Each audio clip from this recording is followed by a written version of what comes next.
Oo nga, ayun o. Kayo na bahala. Si Kiki doon, yung maabante na rin. Pero sabi na, sige, abantihan na kagad natin. Hindi pag-iapit ng The Guardian. Tinamaan si Joffrey sa may madaling laban si Team Doming Kite. Ay nakuha na ng pagong ngayon. Rundown mula sa Team Aurora. Habang si Doming Kite ay nakuha rin ng kill. Chopster as well. Ngayon, lalayo muna itong si Der. Hinahabol pa rin si doon. Ako pinagpaparil.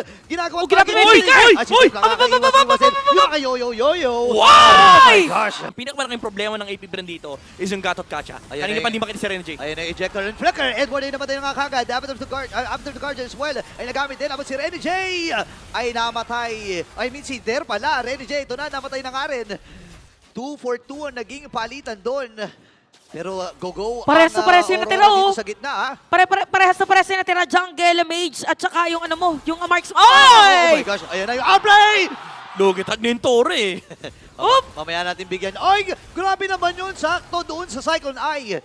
And this time ay makakatrasin si Kiki doon. Pero si Der, nanganganib ata siya. Nagamit niya yung ganyang vengeance.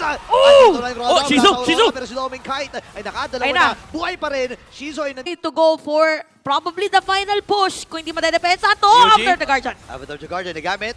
Pero para lang i-zone at mabasag na completely lahat ng mga Tore dito. Aray ko, best! Ito na ba ang right opportunity para sa Aurora na tapusin ang laban na ito? Ngayon, magkocommit pa rin ang AP Bren. Pero kakayanin ba nila? Ang problema ay wala na si Der. Save his Joker. Shizu as well. At mananatiling undefeated nga ba ang Team Aurora?